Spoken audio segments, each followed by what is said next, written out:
The night air in Portland, Oregon carried that faint, damp smell of rain-soaked leaves in asphalt. Streetlights flickered in their yellow haze along the quiet cul-de-sac of Maple Hollow Drive, where everyone knew just enough about their neighbors to wave, smile, and occasionally gossip about the length of someone's grass or the number of Amazon boxes stacked at a doorstep. It was a quiet neighborhood, one where people prided themselves on peace, privacy, and the unwritten rule that after 10 p.m., you didn't knock, ring, or call, unless it was an emergency. That night, I was just finishing up the dishes, the hum of the dishwasher lulling the house into calm. My husband had already gone to bed, the baby monitor glowing softly on the counter. I tied up my trash bag and slipped on my hoodie, stepping out into the crisp air. The moon was bright, spilling its light on the narrow walkway that separated my house from Jason's, the neighbor who'd moved in last year with his wife and newborn. That's when I saw it. A tied-up, squishy-looking bag of dog poop sitting right on my side of the shared walkway, not even halfway between our driveways, squarely in front of my house. It wasn't the first time either. There'd been another one last week, and one a few months before that. I'd picked those up myself, muttering in my breath, convincing myself it was a mistake. But this time, the smell hit stronger, the placement more deliberate. My patience snapped. I stood there, bag of my own trash in one hand, glaring at the small dark lump of plastic on the ground like it had personally offended me. Maybe it had. Maybe it represented something deeper, a lack of respect, a sign that courtesy didn't live on Maple Hollow anymore. So I walked up to Jason's door, pressed his glowing ring doorbell, and waited. It took a moment, but I heard shuffling, the faint cry of a baby, and then Jason's tired face appeared on the small camera screen by the door. "Hey," he said through the speaker, voice groggy. I kept my tone even. "Hey, Jason, sorry to bother you. Did you leave a bag on the walkway between our houses?" He looked confused for half a second, then sighed. "Oh, yeah, sorry about that. I'll get it in a bit." "That'd be great, thanks." He nodded, half asleep, and went back inside. That was around 9:30 p.m. I figured that was that. But hours later, when my in-laws pulled up to visit after a late drive from Seattle, I walked out to greet them, and there it was, still there. Same bag, same smell, the same disrespect, just sitting there like it owned the place. Something in me boiled. I could have just picked it up and thrown it away myself, sure, but why should I? Why should I clean up after someone else's dog poop? Again. So yes, I walked right back to his door at 12:03 a.m. The neighborhood was silent except for the rustle of wind through the trees and the hum of porch lights. I pressed that doorbell again and waited. When Jason opened the door this time, he looked more awake but less friendly. "Hey," he said, frowning. "What's up?" "I want to have a quick chat," I said. He rubbed his eyes. "It's midnight. My baby's sleeping." "I know. I'd rather not be out here either, but this is important." He sighed, then stepped outside, letting the door close quietly behind him. The air between us was cold and tense. "Why," I began slowly, "is there still a bag of dog poop sitting in front of my house?" Jason's expression shifted from fatigue to irritation. "I was going to pick it up in the morning," he said. "Really? Because the morning isn't when your dog pooped. The morning isn't when I asked you about it. You said you would pick it up, Jason. You didn't." He ran a hand through his hair, muttering, "Look, it's just a bag. I'll grab it. It's not that serious." I could feel my jaw tighten. "It is that serious. First off, your dog shouldn't be going on the shared walkway. That's not a patch of grass. It's where we all walk. Second, when your dog takes a dump, you bag it and you throw it away immediately. That's just basic decency." Jason's face flushed red under the porch light. "You're right," he said stiffly. "You're not being unreasonable, but ringing my doorbell at midnight isn't okay." I crossed my arms. "You know what's also not okay? Leaving your dog's waste in front of my home. We both work. We both pay for our space. I don't think it's a lot to ask that you respect that." He exhaled sharply, glancing toward his house. "Fine," he said, grabbing a pair of gloves from his pocket and walking over to the walkway. He picked up the bag and threw it in his bin. "Done," he said, brushing off his hands. "But don't ever ring my doorbell at midnight again." I didn't respond right away. The streetlight buzzed above us. The wind rustled through the maple trees. Finally, I said, "Then don't ever leave your dog's mess in front of my house again." We stood there, in silence, for a few seconds, before he turned back inside. The door clicked shut behind him. I went back to my own porch, still angry but strangely calm. Maybe it was petty. Maybe I should have waited till morning. But for once, I felt like I'd drawn a line. And yet, as I climbed back into bed, the thought gnawed at me. Was I really wrong for making him pick it up right then? Or was I just the only person on this street still holding people accountable for basic manners? The next morning, the story spread faster than I expected. By noon, my neighbor 2 doors down, Mrs. Klein, the unofficial neighborhood watch captain, was texting me asking if I'd really woken Jason's baby with the confrontation.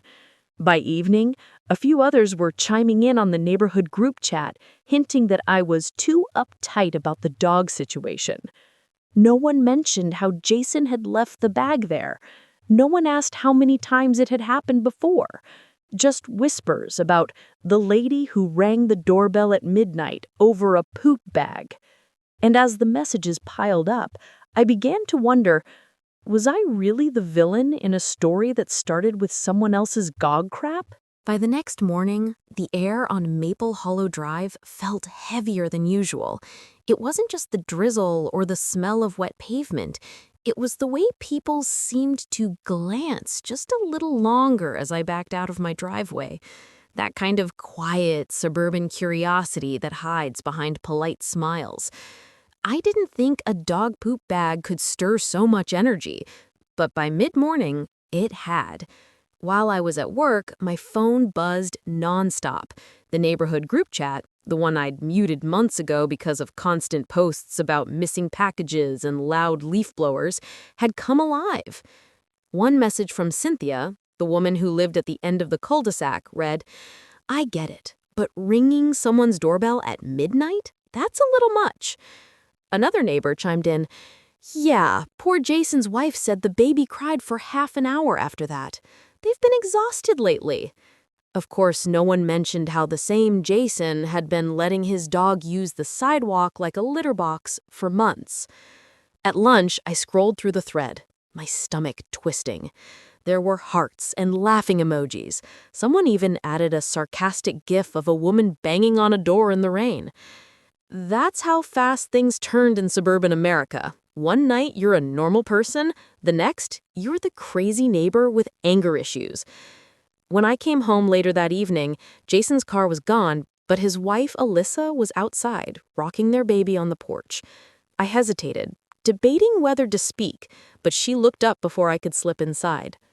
"Hey," she said coolly, her voice clipped. "Can I help you?" I shook my head. "No, just getting home. Look, I didn't mean to—" She cut me off. "You woke my baby up last night." I froze. "I'm sorry," I said carefully. "That wasn't my intention. I just wanted Jason to pick up the mess. It wasn't the first time." Alyssa sighed, shifting the baby on her shoulder.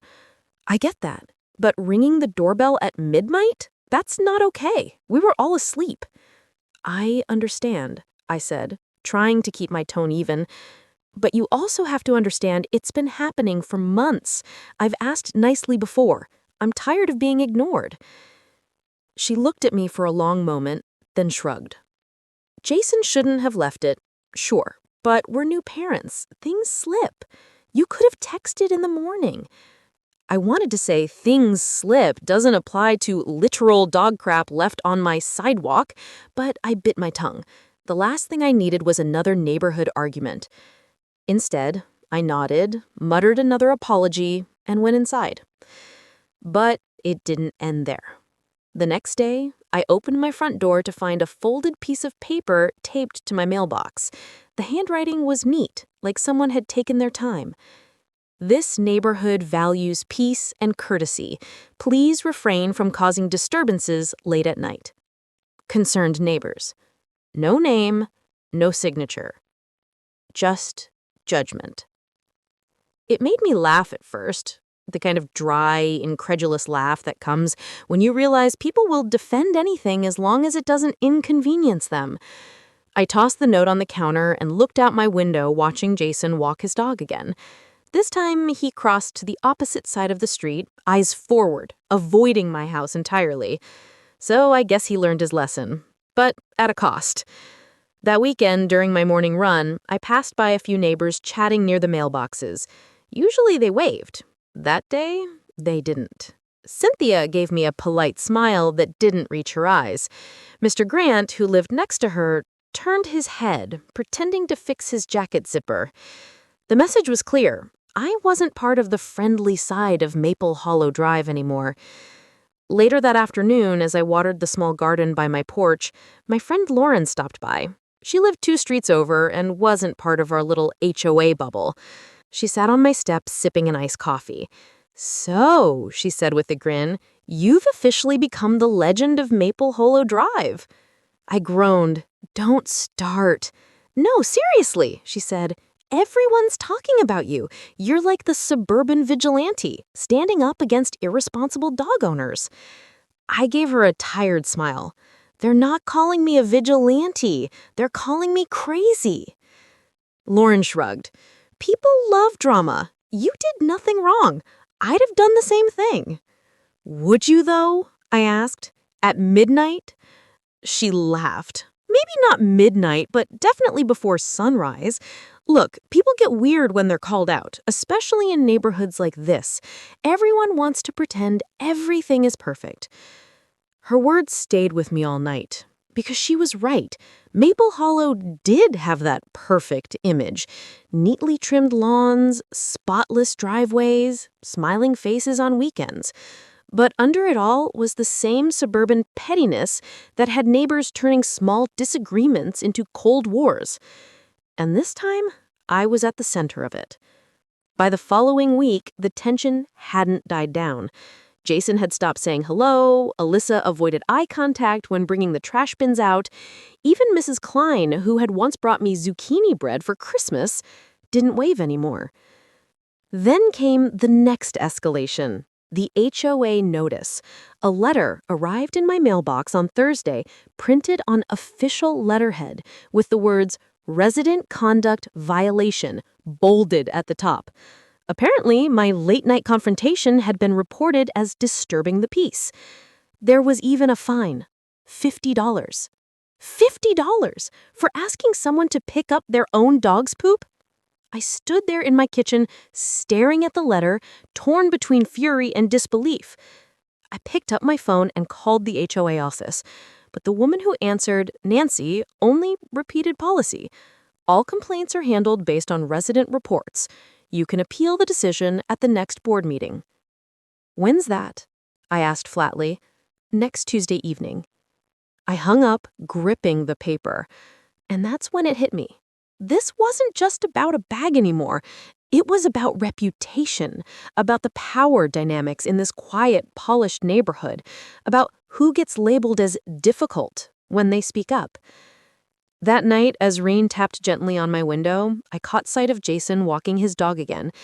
This time he had a flashlight and 2 waste bags swinging from his hand. For a moment, I smiled. Maybe something good came of it all after all. But then he looked up, caught my gaze through the blinds, and turned away without a nod. And that's when I realized, in this neighborhood, you could lose your peace faster than you could lose your patience. I sighed and turned away from the window, whispering to myself the question that still haunted me. Was I the asshole for ringing that doorbell, or just the only one who refused to stay quiet in a place where silence was mistaken for politeness? The Tuesday of the HOA meeting arrived with that gray, heavy sky that seemed to match the mood of the whole neighborhood. The kind of sky that made everything feel quieter, slower, like even the air knew something awkward was about to happen. I'd been dreading it all week. The idea of sitting in a room full of people who thought of me as the midnight dog poop woman was about as appealing as a dental extraction. Still, I couldn't bring myself to skip it. I had to show up, to defend myself. I pulled into the community center parking lot just before 6. The lot was already half full. Rows of SUVs and sedans lined up under the dim streetlights. Through the glass doors, I could see people gathering inside, coffee cups in hand, chatting like this was some casual social event. I took a breath and walked in. The main room was set up like a mini courtroom, a long table at the front where the HOA board sat, and a few rows of metal chairs facing them. The hum of low conversations filled the space, punctuated by the occasional laugh. And of course, Jason was there. He sat 2 rows ahead, wearing a gray hoodie and that same detached expression he'd had since the night of the incident. Alyssa sat beside him, scrolling on her phone, her expression unreadable. I took a seat near the back. I could feel eyes flick toward me and away again. A few people whispered. Someone coughed. Then Nancy, the HOA secretary, a woman with a perfectly bobbed haircut and the patience of a kindergarten teacher, stood up and clapped her hands once. "All right, folks," she said with forced cheer. "Let's come to order. We have a few items on the agenda tonight, but before we begin, we'll address the recent complaint filed regarding a resident disturbance." The room shifted slightly. You could feel the air tighten. Nancy glanced at her notes. "This pertains to an incident on Maple Hollow Drive last Friday night, or rather early Saturday morning, involving 2 residents. One filed a disturbance complaint, the other filed a sanitation concern." Her gaze flicked up toward me, then toward Jason. "Would both residents please come forward?" A murmur rippled through the room. I stood up, heart thudding. Jason did too, though he moved slower, as if reluctant to make a scene. We stood at the front, side by side, facing the board. It felt ridiculous. 2 adults standing in front of neighbors over a bag of dog waste. But the room was silent, waiting. Nancy gestured gently. "Let's begin with your statement, ma'am." I cleared my throat. "Sure, I'm just tired of cleaning up after someone else's pet.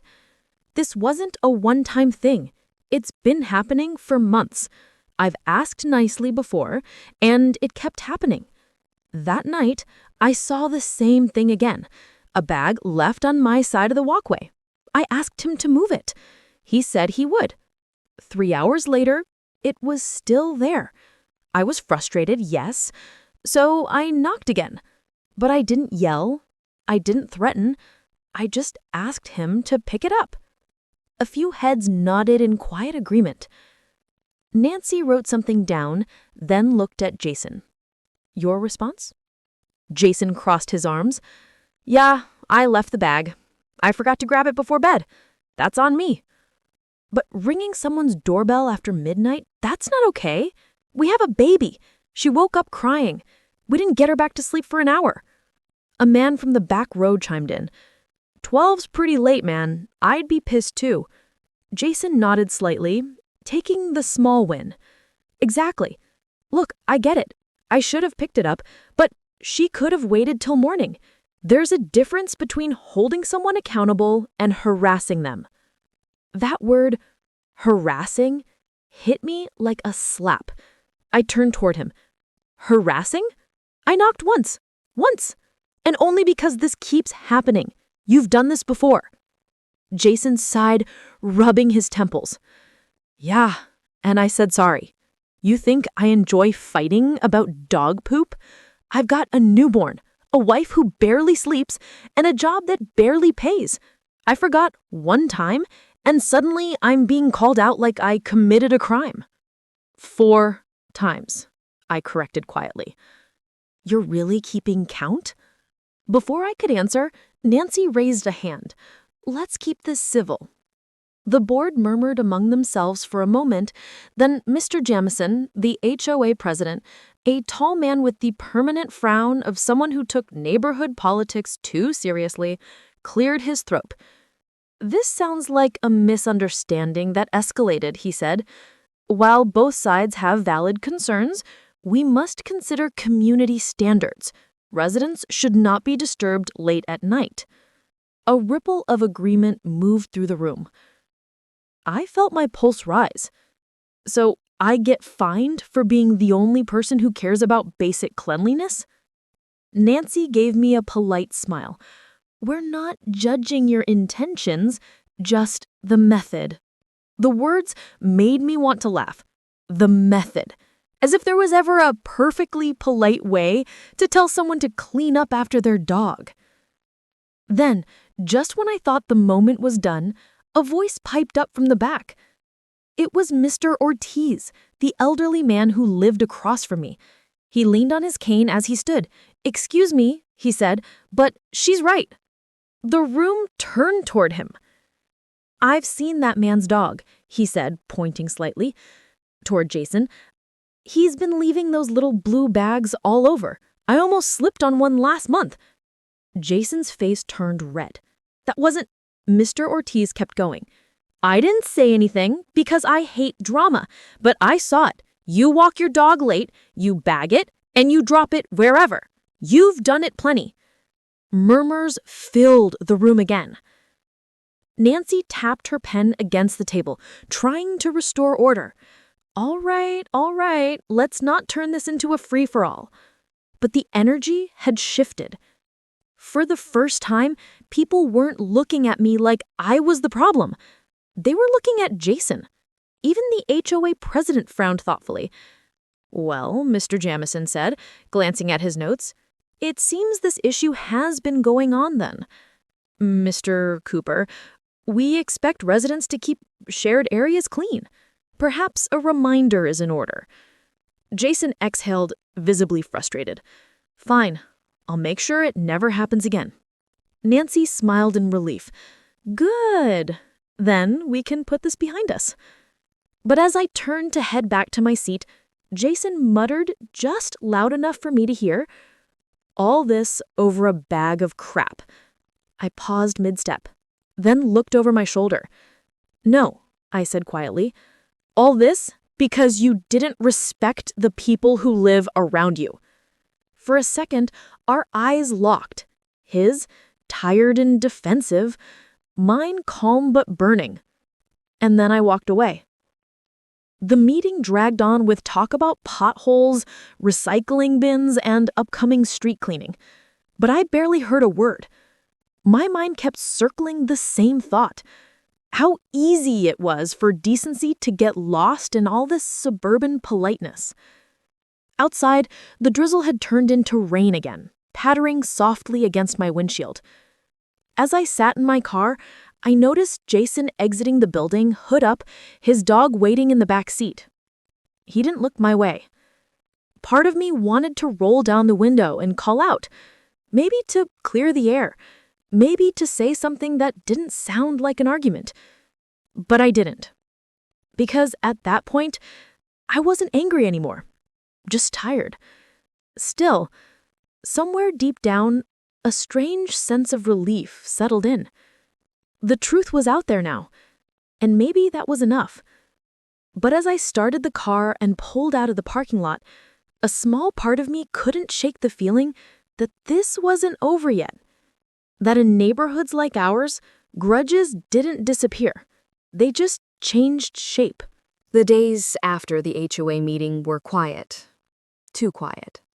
At first I thought it was peace, the kind that comes when everyone's finally said what they needed to say. But as the week went on, the silence felt heavier, like the neighborhood was holding its breath. Jason didn't wave anymore when we crossed paths. Not that he'd ever been the friendly type, but before there was at least a nod, a flicker of suburban politeness. Now he just looked through me. Alyssa, his wife, avoided eye contact completely. She'd rush inside whenever she saw me coming down the sidewalk. And that might have been fine if it had actually ended there. But then little things started happening. First, the sprinklers on my lawn stopped working. I checked the timer. Nothing wrong there. The valves were fine. But when I looked closer, one of the small underground tubes had been sliced clean through. Coincidence? Maybe. Then, 2 days later, I found a bag of dog poop, again, sitting right by my mailbox. It wasn't the same kind of bag Jason usually used, but still, the message was clear. I stood there staring at it in the morning sun, coffee in hand, heart pounding with a mix of anger and disbelief. For a long moment, I considered walking straight to his door. But then I remembered that HOA meeting, the whispers, the tension. No, I wasn't giving anyone more ammo. So instead, I just took a photo. Not to post online, not to show off, just proof. Then I cleaned it up, threw it away, and told myself it wasn't worth my energy. But that night, as I took the trash out, I saw him. Jason stood at the edge of his yard, leash in hand, dogs sniffing near the curb. The porch light cast his shadow long across the grass. For a moment, I thought maybe he'd finally come to talk. But when our eyes met, he just smirked. The smallest, most deliberate smirk, and turned away. Something in me snapped. I didn't yell. I didn't confront him. I just went back inside, hard hammering, and sat in the dark kitchen with my phone on the table. Maybe I was overreacting, maybe I wasn't. But one thing was sure. I wasn't about to play silent victim while he turned me into the crazy neighbor again. So the next morning, I called the city's Animal Services Department. I explained everything, calmly, factually, the repeat messes, the confrontation, the ongoing issue. The officer on the phone, a polite woman named Tina, said she'd send someone to take a look and talk to both parties. Within 2 days, a white city vehicle rolled down Maple Hollow Drive. A man in uniform got out, clipboard in hand, and walked up to Jason's house. I watched from my living room window, feeling equal parts nervous and vindicated. They talked for a good 15 minutes. Jason gestured a lot, his arms cutting through the air. The officer stayed calm, jotting notes, nodding. Then the officer came to my door. He smiled politely. "Ma'am, just wanted to confirm your report. We've spoken to your neighbor. We reminded him about proper disposal and leash compliance. He acknowledged it and promised it won't happen again." I thanked him, feeling a weight lift. Maybe now, finally, it was done.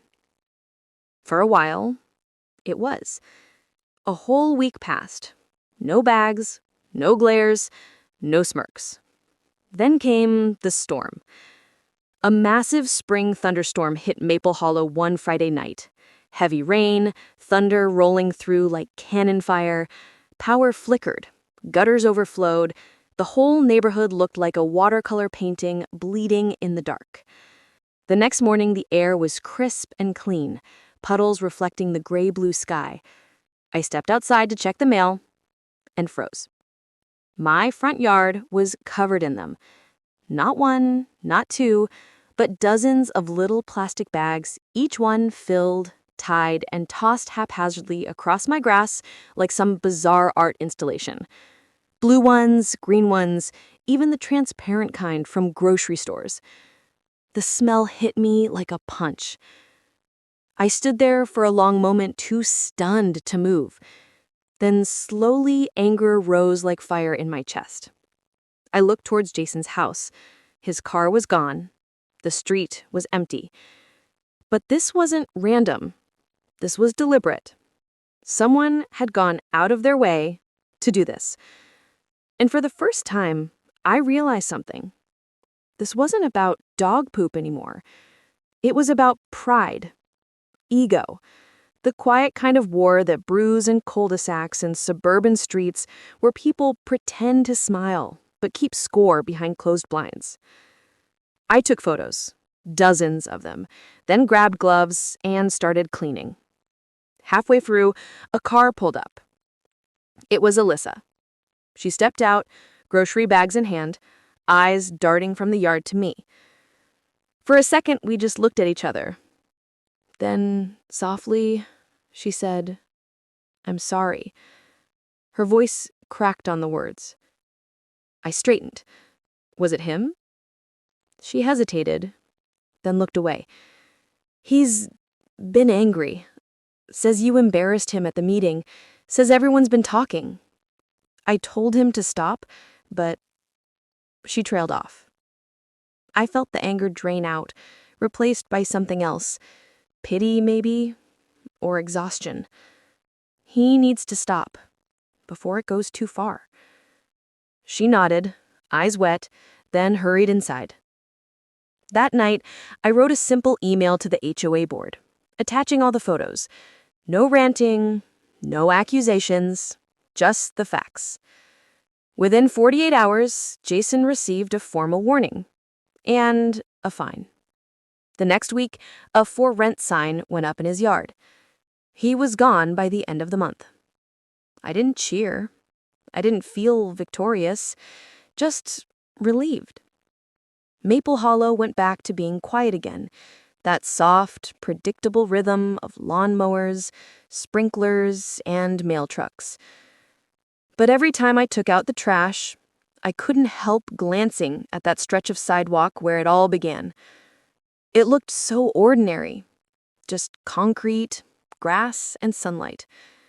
Yet beneath that calm surface was a whole story of pride, principle, and the strange ways neighbors can turn into enemies over something as small as a bag of dog waste. Sometimes I still think about Jason, not with hate, but with a sort of weary understanding. Because the truth is, people don't explode over one moment. They build up, quietly, over all the little things they never said out loud. And if there's one thing I learned from it all, it's that peace isn't about winning. It's about knowing when to stop fighting. So now when I see a forgotten trash bin or someone's kid's bike blocking the sidewalk, I don't let it fester. I take a breath, I move it aside, and I let it go. Because sometimes letting go is the only way a neighborhood or a heart can truly stay clean.